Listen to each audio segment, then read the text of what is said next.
Today is basically what happens when this happens to your spinal cord. When it gets squashed and damaged in an accident, let's say, and this is MRIs obviously of the spinal cord. You can see the vertebrae here, and you can see here's damage here, and here's another MRI with more damage.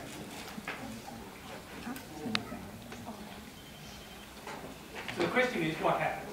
And I've organised the talk into three major areas.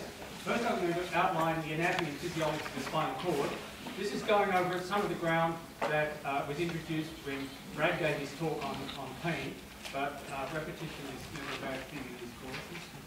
Then I'll talk about spinal cord injury itself and what can currently be done for the treatment of patients with spinal cord injuries. And then finally, I'll talk about some of the future possibilities, some of the things that are in the works from the research point of view that are not in clinical practice yet. And hopefully over the next 10, 20 years, some of these things will come into clinical practice and increase the recovery after spinal cord injury. Now, spinal cord injury is a devastating condition, as you can imagine. We'll go through some of the details later on. And unfortunately, and this is prefaces some of the things I'm going to say later, there's very little we can do for patients that have spinal cord injuries apart from rehab. But in terms of fixing the spinal cord and so on, that hasn't been, we can't do that yet. And a lot of recent research is trying to work out ways that we might be able to fix the damaged spinal cord. And I'll come to that near the end.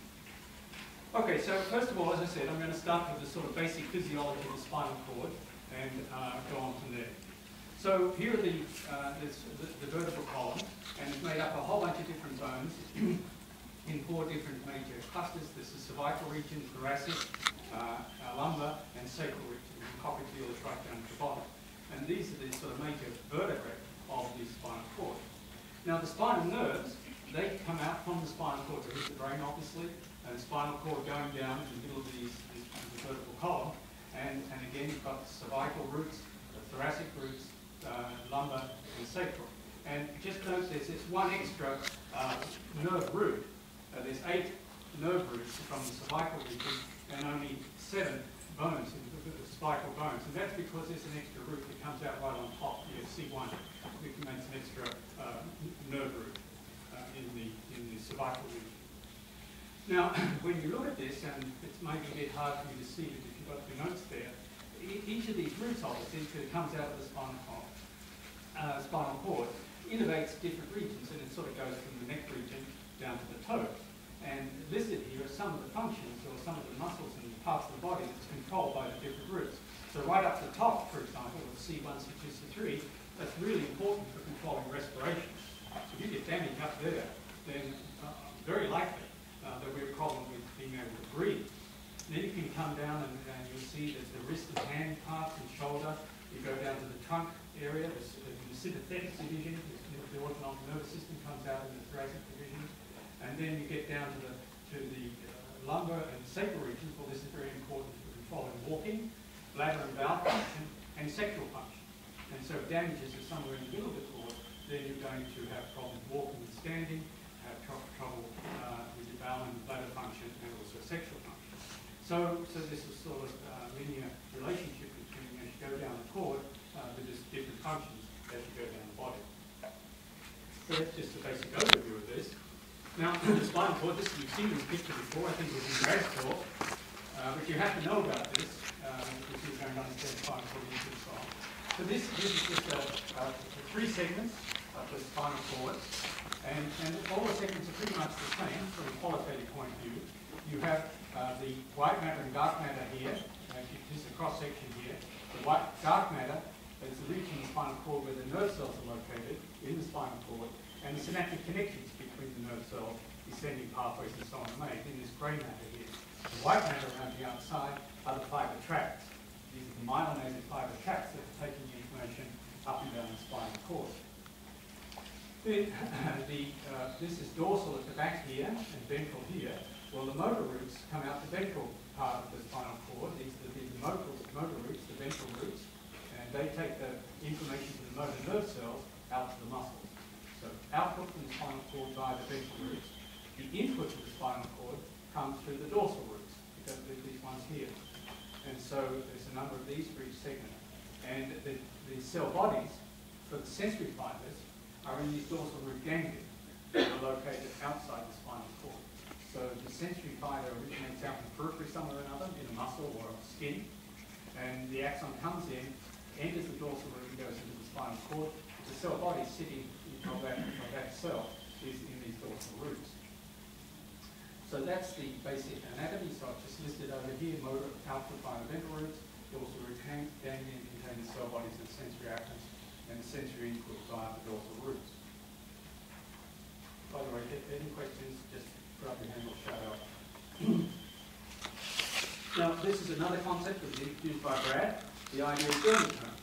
And each of those roots here, these roots here, each one of these innervates a certain part of the body, and especially the skin. And when you look at the regions of the skin that are innervated by a root, then you can get this nice pattern on the body. There's the front of the body, obviously, and the back of the body. And so T1, for example, there's a strip across here that if you stimulated that, the axons would enter the T1 dorsal root, and so on. And so this is very useful clinically, because a person's got a spinal cord injury, you want to know what level is the damage to the spinal cord. And so what you can do is you can start off down to the feet, for example, and they may have no sensation at all in the feet or in the lower trunk, but then they're starting to get sensation around about this region here. So you just then say, well, probably the damage to the spinal cord is in the mid-thoracic region. And so this is what clinicians use to get a rough idea about where the damage is. Obviously, nowadays, with imaging techniques, they can put the person into an MRI machine or a CAT scanner and they can see directly where the damage is. But initial assessment is done by just studying these dermatomes.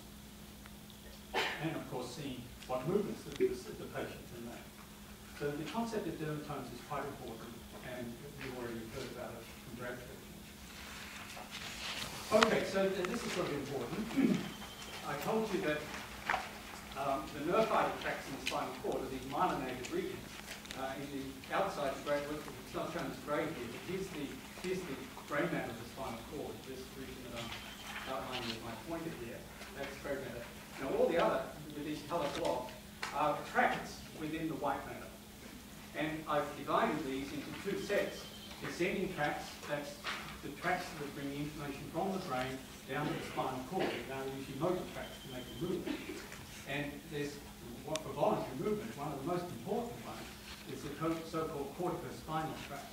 This is a tract that brings information from the cortex down to the spinal cord directly. And it's one of the most direct pathways for getting information from the brain to the spinal cord. And that's located here in the lateral dorsal region, dorsolateral region of the spinal cord. And it's very, very important for voluntary movement.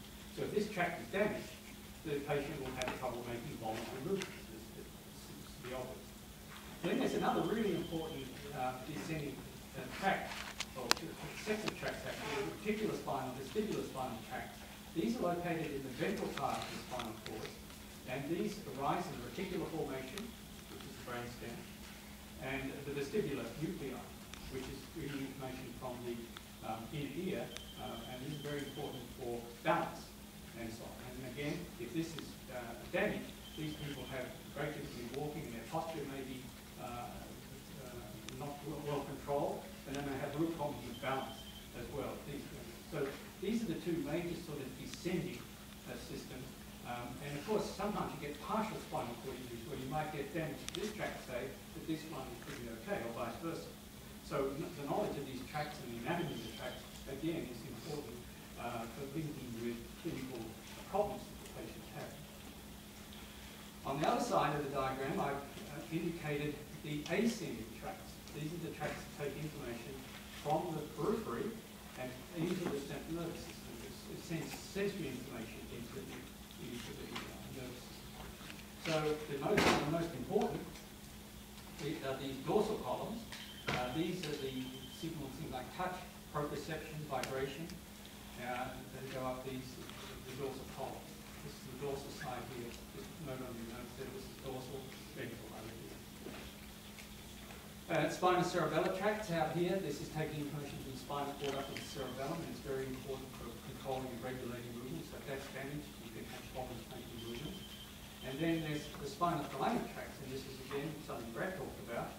These are the tracts that are signaling pain and temperature, and very, very important tracts in the spinal cord. So these are the ascending ones on the right-hand side, and descending tracts on the left-hand side. Now, we can draw a little diagram because it's quite interesting that there's a difference in the way touch and proprioceptive information is taken to the central nervous system and the way pain and temperature information is taken to the central nervous system or to the brain. And what happens is that with touch and proprioception, the information goes directly up the same side of the spinal cord to the dorsal column. And the crossing over to the opposite side occurs between the dorsal column nuclei. These are grey matter masses in the lower brainstem upper cervical region, right at the top, back of the neck region more or less, the dorsal column nuclei. So there's a synaptic connection there. Then information crosses over, there's a synaptic connection in the thalamus, and then off to the sensory cortex. So that's for touch and proprioception. Pain and temperature, on the other hand, the information crosses over at the level it comes in.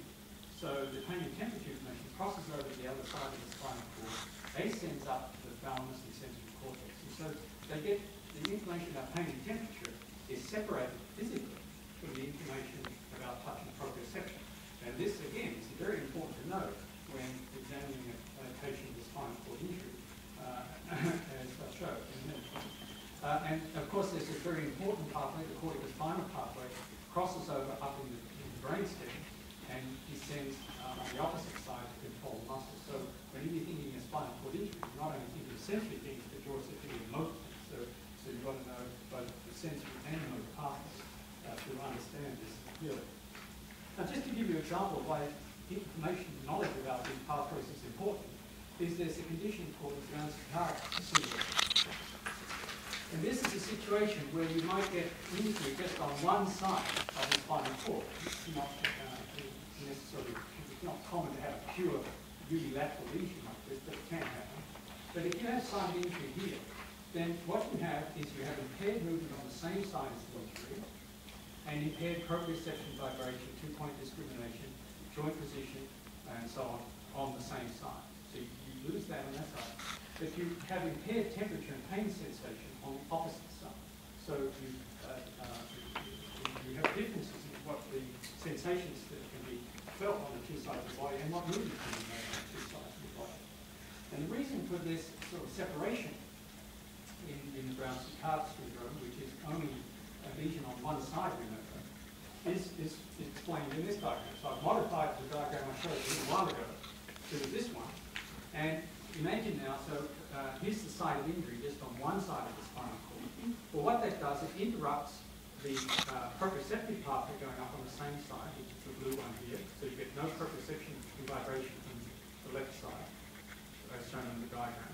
And of course, you can't make movements. You can't contract the muscles on that same side because you've damaged the descending pathway going down that side. So you'll have weakness of muscles or no movement at all on one side, and on the same side, if you've lost the sensation of touch, proprioception, and vibration.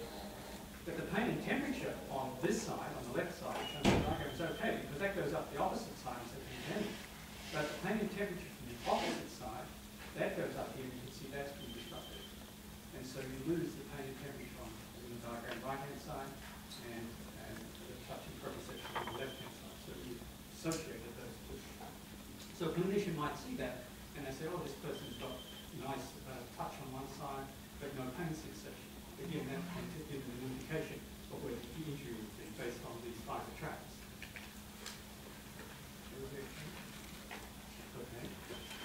So, but when thinking about spinal cord injury, it's not simply a matter of thinking that the spinal cord is just a relay station for sensory information going in and motor information going out. There's a lot of what we call integration in the spinal cord. That is that the neuronal circuits in the spinal cord brain matter are creating patterns of activity, movement control, and regulating all sorts of things in the spinal cord. And Brad talked about presynaptic inhibition and so on for controlling, regulating pain. And the whole gate control theory of pain is thought about in terms of circuits in the spinal cord. Well, the same thing with movements in the spinal cord. And locomotion is one of the walking is one of the systems where there's a huge amount of circuitry controlling locomotion in the spinal cord. And this is a rather complicated diagram, but nevertheless it shows a few basic elements. In the spinal cord, we know what we call there are so-called central pattern generators. And these are networks of nerve cells that are hooked up in such a way that they'll generate a rhythmic reciprocal pattern of activity in flexor and extensor muscles. Flexor muscles are the ones that are active when the leg is swinging forward off the ground, and extensor muscles are the ones that are active when the foot is on the ground and you're pushing off and propelling yourself forward. So we've got this central pattern generator here, and that's just shown by F and E, with this little wiggle to it to indicate that it's an oscillator type of network. And then there's a whole bunch of other circuitry here that's involved in generating the appropriate patterns of activity in flexor and extensor muscles out here in the periphery. So we have all this complex circuitry here, which we don't fully understand. And if any of you go on with Physiology 372 next year, which I'm sure a lot of you will, this is discussed in great detail in that particular course, how it all works. Some of you who I know are doing this course will have this already. But in addition, these networks in the spinal cord receive signals from the brain to turn them on and off. And of course, if you have spinal cord injury, that's the reason why you lose the ability perhaps to walk, because you can't activate these complex networks that are in the spinal cord anymore. And also, these local networks receive sensory information to regulate them as well. So all this is going on in the spinal cord at the spinal cord level. So again, if you transect or damage these ascending pathways here, you can really muck up the ability of these networks to work properly and allow the person to walk. So what is a central pattern generator? I just expand this slightly. Well, as I said, it's a network of nerve cells built into the spinal cord that can generate these rhythmic, reciprocal patterns of activity in flexor and extensor motor nerve cells. And one of the simplest models that we have for this is shown here. So you could have a continuous input from the brain driving two sets of excitatory neurons that drive the motor neurons. Now, if you couple up these excitatory interneurons that are shown in gold or yellow with inhibitory neurons, then when one excitatory neuron is active, it inhibits the opposite one. So that's how you get inhibition. And it can be mutual inhibition, so when the top one here is active, the bottom one is off, and vice versa. When the bottom one is on, the top one is off because of that the mutual inhibition between those two. In other words, the two sets of excitatory neurons cannot be active simultaneously because they're coupled by inhibitory pathways. So how do you get an oscillation out of this network? Well, the way you can do it is have self-inhibition of the inhibitory neurons. So imagine this. The excitatory neuron starts to become active. It activates the inhibitory neurons and shuts off the opposite excitatory neuron. But at the same time, it also inhibits itself. So the inhibition doesn't last forever. It sort of terminates after a little while because of this self-inhibition. As soon as this self-inhibition is sufficient to shut off that inhibitory neuron, then that allows activity to start generated in the other excited neuron. That immediately then puts inhibition back onto the first one and shuts it off. So you can keep turning this thing off and on and backwards and forwards by this self-inhibition on these neurons in the pathway. So I went through that pretty quickly. If you think about it when you go home, you didn't follow absolutely everything on that what I've been asking, or think about it at home. But it's a simple network that allows this nice reciprocal pattern of activity that's associated with walking to be generated. Now, the evidence for rhythmic networks in the spinal cord is shown here. So there's been researchers that have actually implanted little stimulating electrodes in near the thoracic segments, lower thoracic segments here. And so here's a spinal cord injured patient that's lying on their back. And this electrode has been introduced in between the bones, the vertebral column, close to the spinal cord. And these little white dots here are stimulating something. And while the subject is like this was done in a complete spinal cord injury, this is a person that's had about any to generate activity. And then they electrically stimulate here to activate these networks that I've just been talking about in the spinal cord. And what they find is that first of all the legs will start to move, and they'll start to move rhythmically. You can see these are the movements of different joints over there. No, this is the EGFT, sorry, integrated EMG. Here's the electromyogram, which I talked about in an earlier lecture. These are the electrical recordings from different muscles. And you can see when they turn on the stimulate, you get these nice rhythmic patterns of activity. Now those patterns are really nothing like the walking motor patterns. At least it's a rhythmic pattern of activity that you can get. And to get a walking motor pattern, you have to have a lot of other signals there. This is a very crude way of activating the system. And so for walking, you have to have the correct input from the brain and the correct feedback from the muscles and so on to get the right pattern. But nevertheless, it shows you that this basic, this lower level of the spinal cord has got the ability to generate rhythmic patterns of activity. And recently, and this is quite interesting actually, they've actually implanted these electrodes in other patients. This was done back in about the early 90s. So just in the last few years, there's been at least 2 patients who have had these electrodes implanted in them, and it's really helped them to recover walking. These patients with partial spinal cord injuries, they had a little bit of ability to move their legs, but couldn't quite get it right. Well, by pepping up the spinal cord with electrical stimulation in this way, with these electrodes, these patients could walk much better, they had better sensation in their system. So this is one approach that could be used perhaps in the future, but I think at the moment only a very small number of patients, in fact I can only think of 2, that actually had this procedure done. Now, apart from walking, and I mentioned this earlier, another very serious problem with spinal cord injury is bladder and bowel problem. In fact, many spinal cord injury patients say this is the thing they'd really like to have fixed first, because it's such a bother to deal with indwelling catheters and all this sort of thing that they have to deal with on a daily basis. But again, this just illustrates that there's a lot of circuitry in the spinal cord, and this is just an illustration of bladder control, for example. And the way the bladder is controlled, well, you've got stretch receptors in the bladder wall that activate the parasympathetic fibers to contract the bladder. So when the bladder gets really full, there's a reflex to actually contract the bladder. But you don't express urine because at the same time as the bladder starts to contract, you have to turn off or open up these sphincters. And one's controlled by the sympathetic division of the autonomic nervous system, and one's controlled by the somatic part of the sympathetic nervous system, and that controls the external sphincter. So bladder control is a highly coordinated response between the 2 divisions of the autonomic nervous system, sympathetic and parasympathetic, and the somatic nervous system, which is your myelinated neurons and stuff like that. And when you have this injury to the spinal cord, well, this coordination between all these divisions of the nervous system goes off, and it doesn't work properly. And so what happens is patients can get very distended bladders because the sphincters aren't opening up and so on, or they might just express a tiny bit of urine and then they can get bladder infections. So to get this coordination requires coordinating signals from the brainstem and also voluntary signals that you can all regulate this voluntarily. But if this is injured, you don't get this. And so this network gets all mucked up. And as I said, it would be wonderful if we could get ways that we could activate these networks in a coordinated way in spinal cord injury patients. But that hasn't happened yet, and we don't have that yet.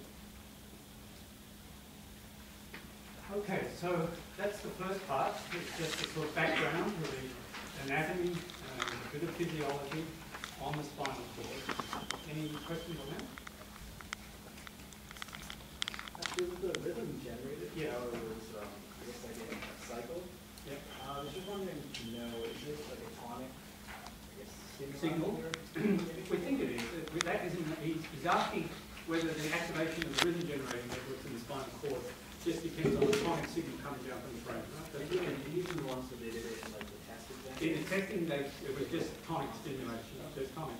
But in real life, it may be a phasic sequence. In other words, something makes you want to walk, and that starts this thing off, and then you got all sorts of feedback, and so the whole thing starts to oscillate. It's descending signals from the brain are oscillating, and the spinal cord oscillating, and that's what we're trying to figure out now is exactly what we call command signals are, and how they function, and how they activate, and we don't know exactly.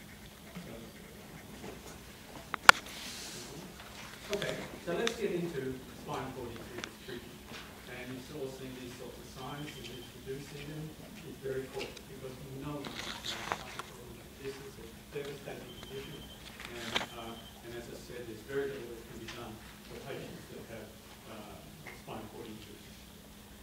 So spinal cord injury. So let's just talk about how extensive it is. Now this data on this slide, there's only one I could find. I couldn't find Canadian statistics. This is for the US. But for Canada, you just more or less have to divide by 2. So there are 10 times the population. It's a simple little rule to keep in mind. So you see any stats from the US, with the exception of one, it's a divide by 10. But anyway, so this pie chart here just shows you the leading causes of spinal cord injury, and accidents in vehicles is the most common, and in both countries, that's for sure. Falls, sports injuries, diving, and so on. This causes a lot of spinal cord injuries. The violence in the States is quite high, less so in Canada. So, and the important thing to notice is, first of all, it's a lot. There's probably 1,000 new injuries in Canada every year. That's a lot. But the thing is, it happens mostly to young people, and especially young males. They do crazy things on motorbikes, and drive the vehicles too fast, and go skiing in crazy places, and all the rest of it, and boom, they have an injury, spinal cord damage. And the care now of spinal cord injury is very, very good. And so these young chaps at 18 years old, for example, gets a spinal cord injury, well, they can now expect to live to 70. So now you've got to look after this person for 50 years. And it's extremely expensive to do, depending on, of course, how severe the injury is. If you have a complete spinal cord injury, it's incredibly expensive. Maybe partial is so expensive and so on. And this was something that was stressed by Ken Bush in his talk on stroke. Again, a lot of people with stroke, they can live quite a long time afterwards, and they might need a lot of care, nursing home care, and all this stuff. So it's these sort of conditions that people have got high mobility and they're going to live for a long time. It's really very, very expensive. We want to push that these people function again just to reduce the burden on our society in terms of cost. Not that we can, of course, get people back on their feet and work. Okay, so that's just some of the stats of spinal cord injury. Now here are the needs in spinal cord injury. Of course, the most important thing is respiration. Well, not all spinal cord injury patients, of course, have it, because that will only occur if the damage is way up here in the high cervical region. But this can happen quite often. A person falls off a horse and lands on their head, boom, next thing they've got a broken neck. And it's injured the spinal cord way up here. Well, immediately they have to be put on a respirator, and they'll probably be on that respirator for the rest of their life. They'll put a tracheal cannula in here and pump air back and forth all the time. And so that's the most important. Now, of course, if the injury's down in the thoracic region, this is not a problem. The person will be breathing perfectly okay. I've already mentioned this. This is probably one of the #1 things that most patients talk about. Bladder and bowel function. They'd love to have ways that this can be improved. And this will work on. The sexual function is high on the list of people too. If they have, males can't get erections, ejaculate properly and all this thing, then that's really important. This is another one. Freedom from pain, hypertonia, and spasm. What often happens with spinal cord injuries is that they get contractures in muscles and spasms, or the person might try to move, and suddenly their body goes into some big contraction. It makes it very difficult to transfer, let's say, from a wheelchair to your bed and so on.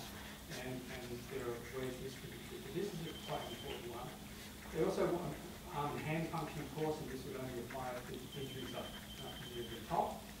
Trunk posture is important. Standing and actually walking is fairly low down on the list of what these people really want. It's not high because they can be mobile in wheelchairs and things like this pretty well, and that they sort of can get around. But standing is quite an easy one for them because they're going in the kitchen, they want to reach up and get something from cupboard. It'd be nice if they can stand up easily. So that's sort of some of the things that they need, and will depend on the patient, exactly what the deficits are.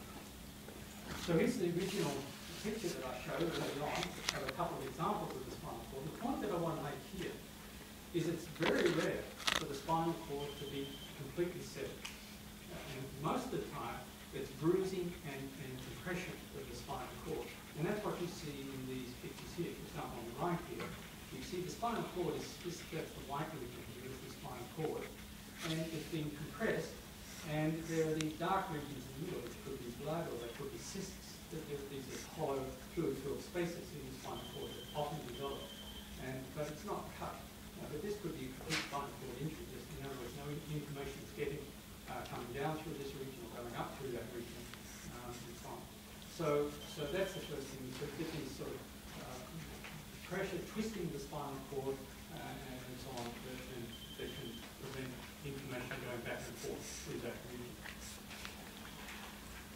Now, there's a rating scale for spinal cord injuries, and it's called the ASIA scale for the American Spinal Injury Association, ASIA.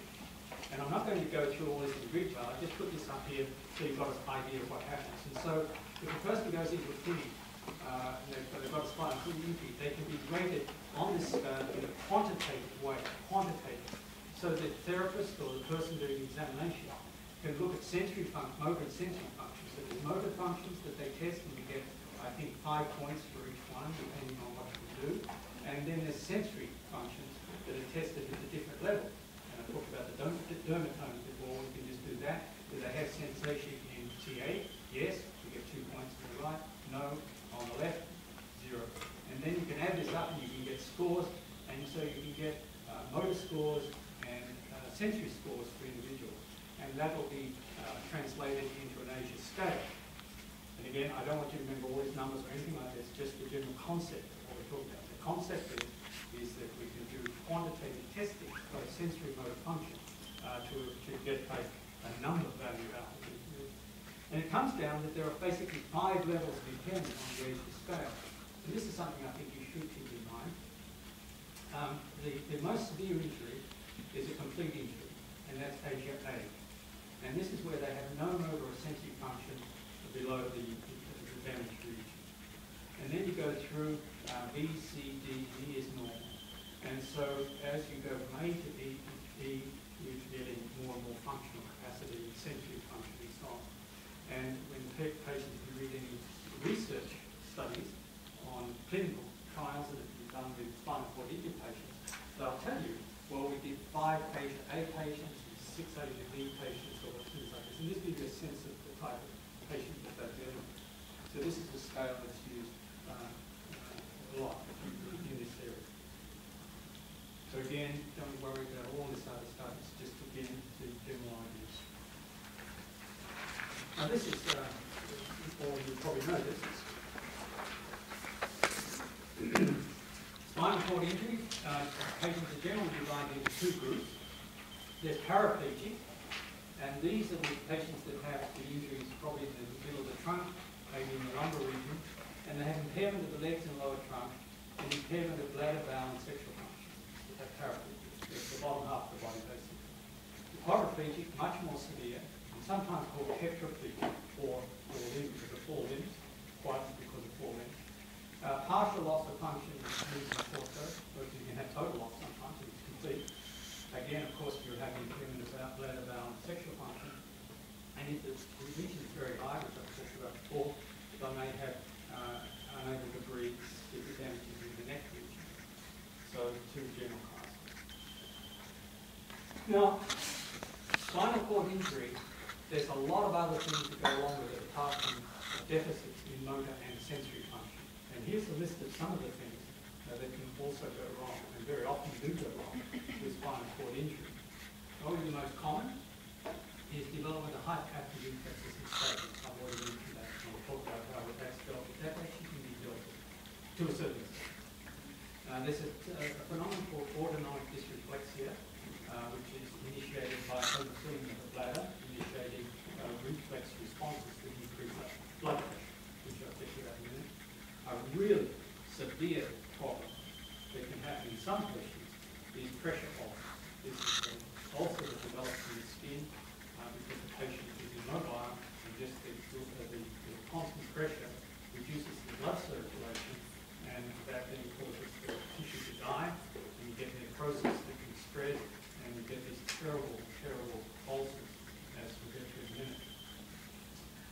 Loss of bladder and bowel control, I stressed that a number of times now. And the other thing is this neuropathic pain that sometimes develops. And Brad talked about this. This is this unrelenting pain that people can have that can be very difficult to control, even with strong drugs like morphine and heroin and things like this. And this can start to develop weeks and months after the injury. So some patients have a lot of problems with pain. So let's just talk about a few of these things. So you go, I'll flush this out. What I'm going to do now is sort of flush this out a little bit so you can sort of get a sense of these things. Okay, so the spasms and pain, the spasms and spasticity and so on can be regulated to a certain extent by blocking the information coming into the sensory apparatus. So a lot of these spasms are initiated by muscle stretching or skin stimulation. And so these sensory signals come into a spinal cord that's not functioning properly, and they can cause this abnormal extreme activity in the spine. It's sort of like epileptic seizures, like in the spinal cord. The sensory signals from the periphery trigger these sort of spasms where the person might just go into a contraction and hold their arm, they just can't move because the muscles are contracted like crazy, or the leg might go into a spasm so they can't move it. And it can be very, very awkward for the person if they get these things.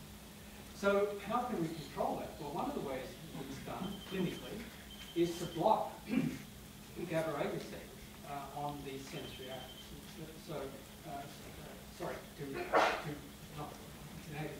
not what it's an agonist. It's to inhibit the presynaptic neurons by opening up GABA receptors here. So, in other words, the sensory apparatus are coming in, and you increase what's called presynaptic inhibition. The sensory apparatus have these GABA receptors and if you have a GABA inhibitory neuron that can turn these things off. So if you increase the influx of chloride ions that's regulated by the GABA A receptors, you can actually turn off the transmission of sensory information to the motor nerve cell. So that's done by, well, if it's severe, they can put these special pumps in.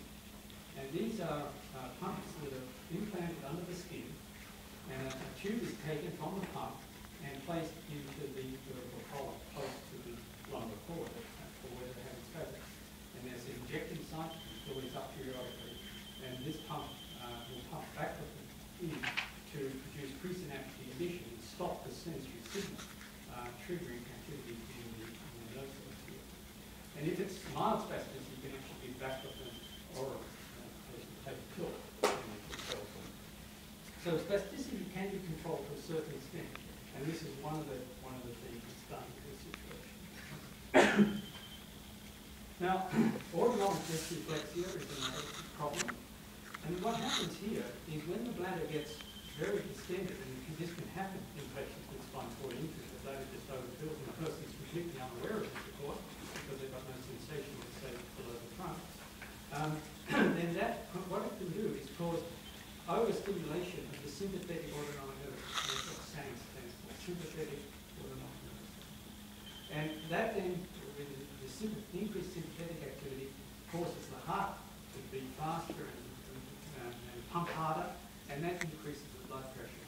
And so with this, you can get dangerously high blood pressure, and that's not compensated by inhibitory signals from the brain.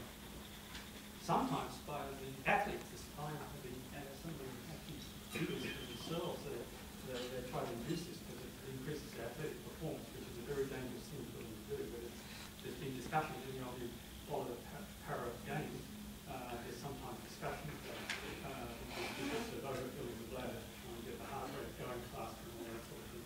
So they can pump the blood harder and so on, so they can perform better. So it's not a good idea. Okay, so that's autonomic dyslexia. Now here's this another very, very serious one.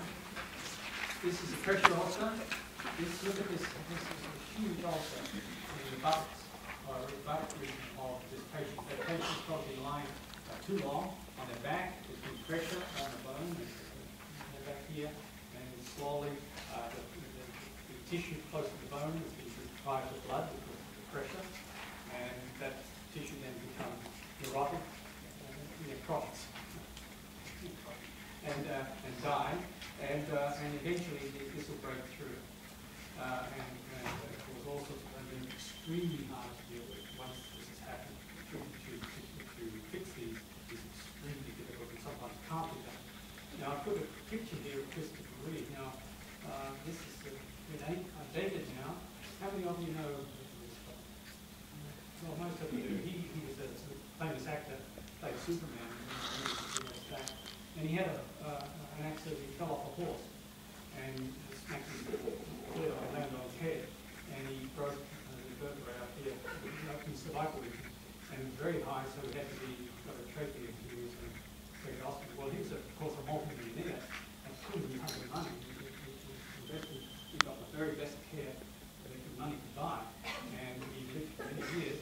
But what finally caused him to die was he developed these pressure ulcers. So despite all the absolutely fantastic medical care that he was getting and the resources that he had for 24-hour care, he still developed these pressure ulcers, and he eventually died of the pressure ulcers.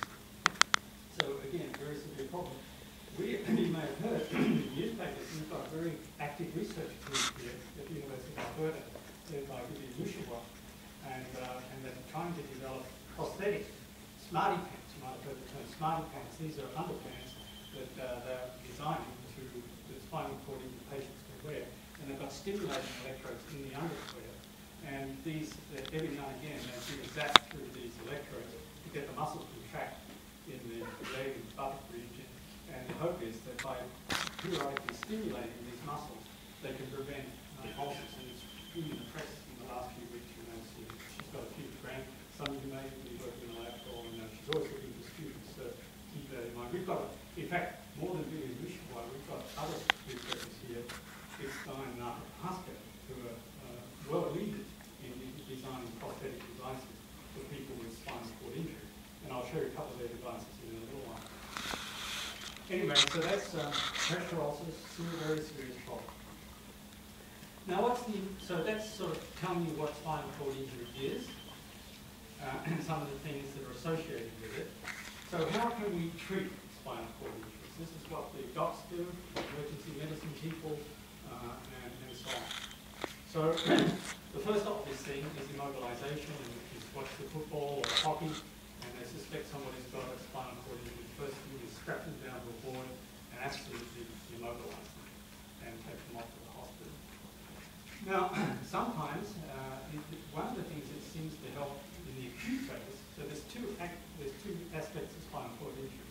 What do you do with the acute patient? The patient just has an injury, they rush to the emergency room, and what do you do then? And then there are the patients, the chronically injured patients, the ones that have been injured for, let's say, months or years. What can you do for those injured? How can you help them? And the two really very different problems. And for the acute, very often what seems to be working is surgery at the time of the injury, just to make sense, because if you've got a crushed spinal cord, bones are sticking into the spinal cord, or pushing on the spinal cord, then you'll get a spinal cord surgeon will go in there and realign things and reduce any pressure that's on the spinal cord. And that's definitely done in some cases. And the other thing that's done acutely is certain drugs are given to reduce swelling and inflammation. Just again, because if there's swelling and inflammation, that will cause further damage, secondary damage. I think you heard about this in St. Butcher's lecture.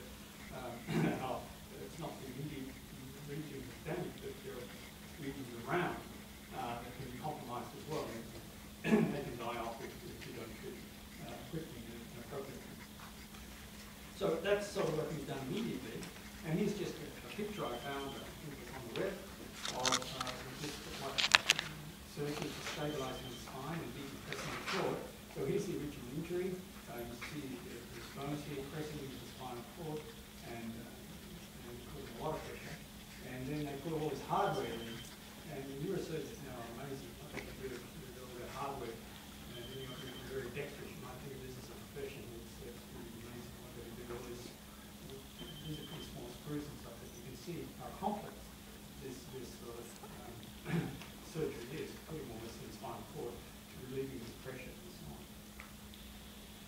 that's done.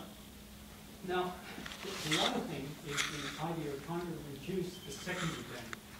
You have the primary damage that kills off cells, breaks pathways, and so on. But what happens subsequently is you have this secondary damage that tends to cause further problems. And it's an increase in cell death and demyelination in the days of which form of injury.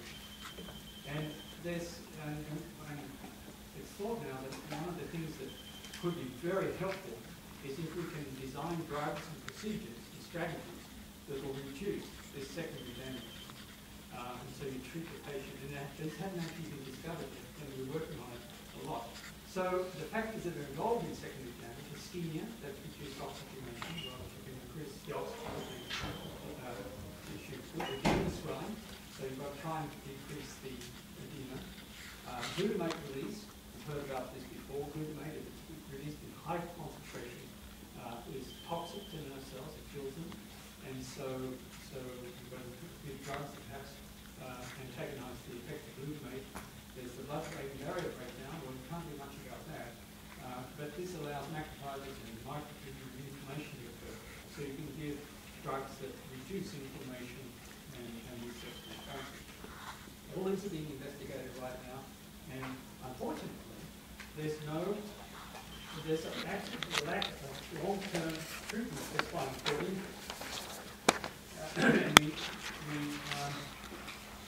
So here's a quote from a review. No treatment protocol, now I'm talking about chronic injuries mainly. The acute injuries can be treated sometimes with drugs and, as I said, surgery. But after you've gone through that phase, after the acute injury, then you go into the chronic phase. And there's very little that can be done with chronic spinal cord injury apart from rehab.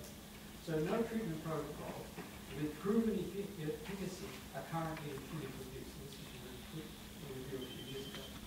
But ongoing, there's a lot of clinical trials and research being done, giving optimism. And I took this quote: "The next decade has the promise of being the golden era of research in spinal cord." Well, that was actually written by this neurosurgeon, Michael Fanning, who's in Toronto, in 2007. Well, that's 5 years are up now. He's got another 5 years, and I sure hope he's right. But time is running out, I'm afraid to say. And but this was the feeling 5 years ago, and there's always this sort of considerable optimism and I suppose it's a good thing to be optimistic, obviously. But I've been in this field not for spinal cord injury, sort of related to it for many years now, and there's always been, the next big discovery is just around the corner, But unfortunately, it hasn't happened yet, and we hope there will be a big discovery, and we'll see.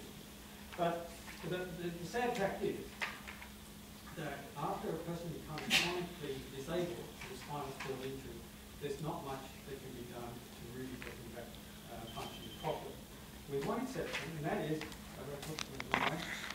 personal therapy can improve walking.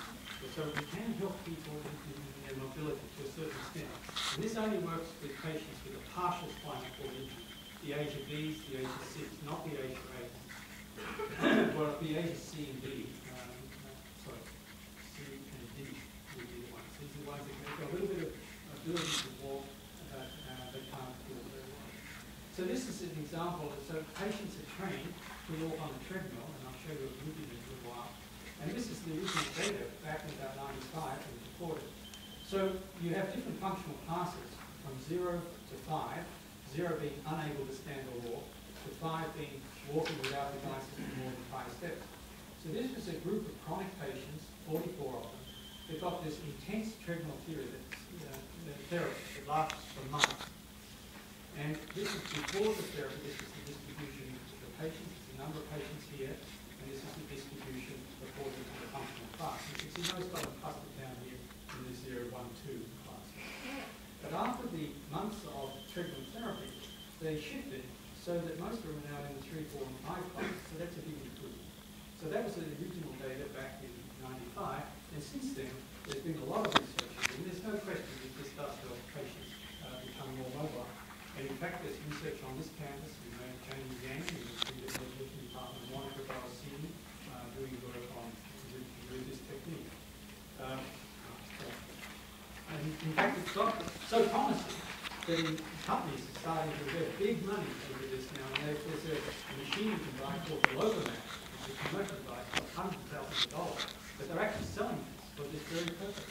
And what you can take the patient, you can strap them in, it's like an exoskeleton, a motorized exoskeleton.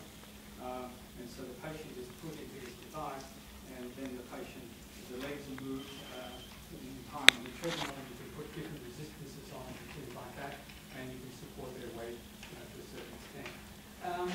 It's in some rehab situations, but not a lot. It's very expensive. That's one of the problems. It's so expensive, and the results are they're positive, but they're not sort of overwhelming. So I've got a video here that was kindly provided by Jamie Yang, the Department of Rehabilitation Medicine here, and this is from one of her studies on an incomplete quadriplegic patient. The injury was C7, and what you're going to see is the patient before the treadmill therapy, during the treadmill therapy, the training procedure, and after the treadmill therapy. So let's see if we get this to work.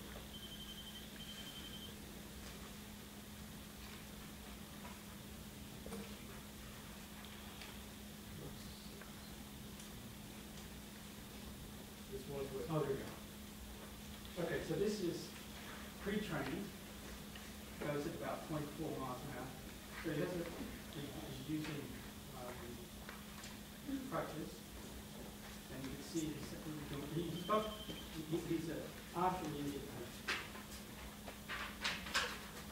And again, having a lot of difficulty with the left there, going very slowly and very difficult. Now, he's in the treadmill training situation now. And so he's weight supported, and it requires a lot of effort from the trainers to get him walking. And this is after 61 days, that's 2 months, it's a long time. So you see he's walking much better now, a little bit of help from the therapist. And still that toe drag, it's a noticeable toe drag, but definitely walking better than before. And this is post-training for a few months, and post-work. You see he's walking much faster, still got the toe drag though, see this? That hasn't improved. But nevertheless, he's walking much faster and more confidently. So that's a sort of typical thing. It's not perfect, but it's much better, and that person will feel much better after this training.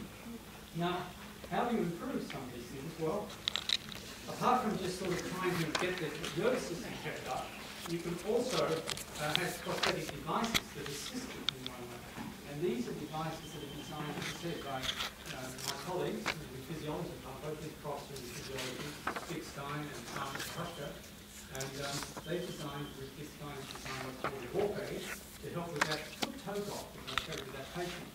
And I'll show you a video. So what this does is to stimulate the flexor muscle when the foot is off the ground, so the toe can be lifted. And other part is design devices to control hand movements. Bionic glove we called it back in '97 that allow patients with problems moving their hand to contract the muscles and then pick up cans and so on. So again, these individuals, Vivian, Nishiba, and others, have created a big centre here for developing prosthetic devices to help people with not only damage to the spinal cord, but stroke, for example. A stroke, the prosthetic devices to help you. So this is just a movie of the walk aid. This is a contraption that's put onto the leg to stimulate the ankle flexor muscle during the swing phase. So this is a patient, this is a stroke patient, not a spinal cord patient, that this is before, without the stimulation. Should work on the toe. There she is. So you can see the toe drag, just like in the spinal cord injured patient in the previous video. And she has balance problems there. Now here's the same individual, now with this device. You can see she's walking much faster, more confidently, the toe's not dragging on the ground and so on. So this is a success story for this university, because Dick Stein's now marketing this device. It's been sold all over the world, and it was developed right here at the University of Alberta, just down the corridor from here. So if you look that up on the web, you can find four pages of this. So that's what can be done to help people with these these are just sort of treating the symptoms, they're not curing the problem, we're trying to solve those issues. So the question that no one will get into is the third part of my talk. Any questions on this, on the second part? Spinal cord injury and treatment. Okay, so let's quickly go through the last part, just in the last 10, 15 minutes. Future possibilities. How can we really help these people in a meaningful sense way? Obviously, the best thing to do would be is if we can repair the damaged spinal cord. Somehow repair the fiber tracts that have been damaged, get the nerve cells that have been killed to be replaced using maybe stem cells or something like that. And these are what we're doing. So the goals in the future is to repair the damaged spinal cord and to enhance plasticity of undamaged neurons. These are the two things. Because there's a lot of, in a partial spinal cord injury patients, there's a lot of fiber tracts that are still working. So maybe we can pep those up. So we don't have to get regeneration of the ones that are damaged. Maybe we can just pep up the ones that are functioning normal. And I'll give you an example of that. So here's just a couple of diagrams of the injured spinal cord. And so the goal then is how can we treat this damaged region here to improve, first of all, transmission across this pathway of both ways. And we can maybe put a bridge in here. We might be able to give drugs of various sorts to enhance transmission, and you may want to remyelinate fibers that are blocked in myelin. There's a whole bunch of different possibilities. So let's just go through a few of these so you get a feeling of what could be done. Now, one of the important things to know is that damaged nerve cells, axons, in the central nervous system do not regenerate. Now, in the peripheral nervous system, they do. So if you cut the nerve in your arm, let's say, then the nerves will actually grow back. The motor nerves will actually grow back down and innervate the muscles again. Maybe not exactly the same muscle, but they will grow back. And similarly, sensory nerves will grow in through that region of injury. But if that damage, the similar sort of damage occurs in the spinal column or in the brain, central nervous systems don't regenerate. So how do we, the reason for that is that there's, in the central nervous system, there's growth inhibitors, molecules on the CNS myelin. There are molecules on the myelin that prevent the growth cones sort of going up and regenerating. And there could, of course, be mechanical barriers and scar tissue that has to be negotiated as well to inhibit with regeneration of fiber. So these are the treatment strategies that are currently under investigation. First of all, trying to get over this problem of lack of regeneration in the central nervous system. So trying to promote the regeneration of damaged axons. And one of the possibilities is to block this growth inhibition, give antibodies, let's say, to block these guys. Bridging damaged regions, and I'll show you that, like physically damaged, and actually put little bits of material of some sort, it could be inorganic material that you can put in there to try to bridge the damaged region. And digesting the scar tissue, giving enzymes one sort of breakdown of scar tissue. So that's one strategy is to try and promote regeneration. The other, as I mentioned earlier, is to enhance the function of the existing nerve cells. The nerve cells that haven't been damaged, maybe you can increase their function, pep up their function in some sort of way by so like remyelinated axons that have been demyelinated that are not dead. Or you can promote sprouting from axons. Good example of this. So first of all, growth inhibitory molecules. These are really important. There's a whole bunch of them. So just look at the diagram first of all. Here's a cell in the dish. So this is it shows you here's the cell body, the axon, and the growth cone. And the cells grow out. They send out these growth cones that have these little feelers on them, feel around and contact with other nerve cells and stuff. If they find the right nerve cell, they form a synaptic connection. So here's the growth cone. But in the central nervous system, you have these growth inhibiting molecules and the mature nervous system that prevents these growth cones doing their thing, finding their way around the nervous system. So they just stop. They just stop growing and pile up. And those are here. So one of the strategies then is to block these and take away these growth inhibiting molecules so that these growth rates can start growing again. And here are some of the growth inhibitors. No-go, that's no-go, the name came in, there's no growth fast. Myelin associated glycoprotein and other ones as well. So there's probably others as well. And so the strategy is to try and block these and allow the growth factors to grow. So this is a drawing from Karim Fuad, who's a researcher in spinal cord working in the rehab department and faculty. And so one of the ideas then is to apply antibodies to block the inhibitors on myelin or receptors on protein. And so the way Karim's illustrated this is if these are the stop signals, stopping the growing axons, then we can give antibodies, which are shown in the yellow structure here, and block these and allow the axons to grow. So this has been tested with antibodies to no-go, and in fact, if you do give antibodies to no-go, you do promote regeneration to a certain extent. It's not fantastic, but it's there, and it's sufficiently good that there's an anti-no-go clinical trial currently being done in Europe right now, with the hope that by giving this antibody to this protein inhibitory molecule, you'll be able to get more regeneration and at least improving the function. Another strategy is to bridge the lesion site. You might have a lesion site. So you've got so you want to make this a happy region for the nerve cells to grow. And how do you go about that?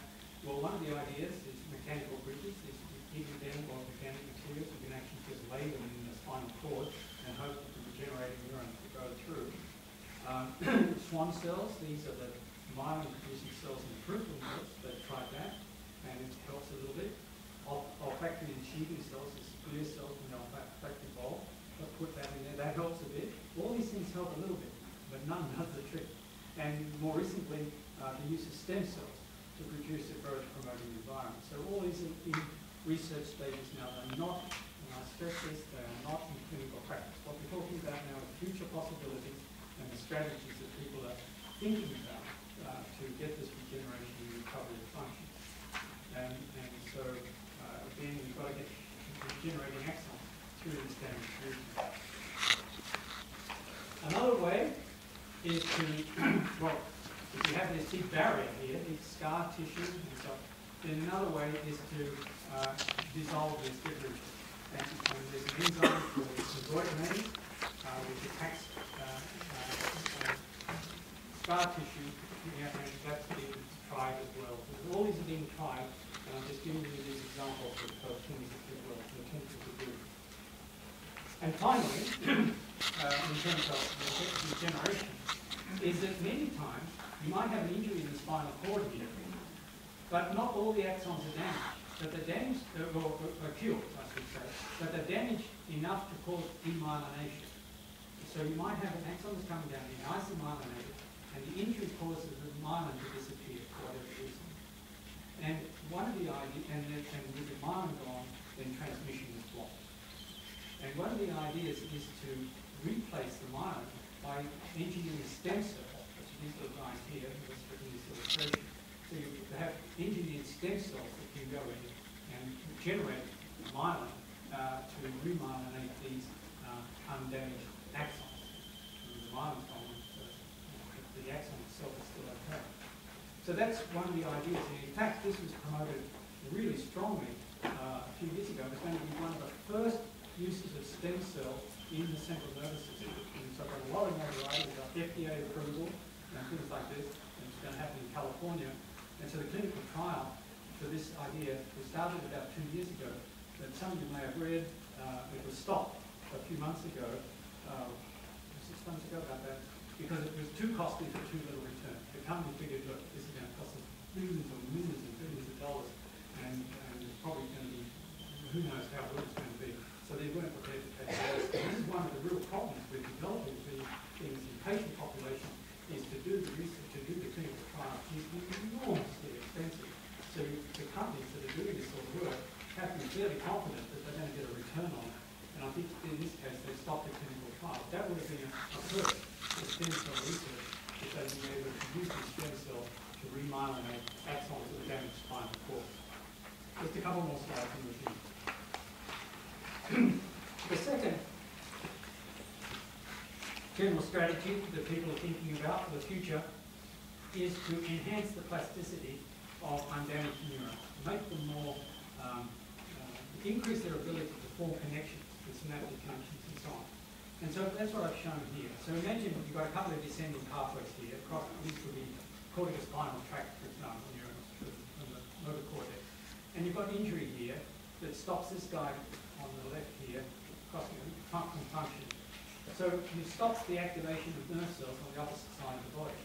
Well, one of the ideas then is, let's say we could enhance the sprouting from the undamaged contralateral side. So these guys with red arrows here, so that the red arrows can now form connections to nerve cells that have been disconnected from their original function because of the injury. And this is a very promising approach.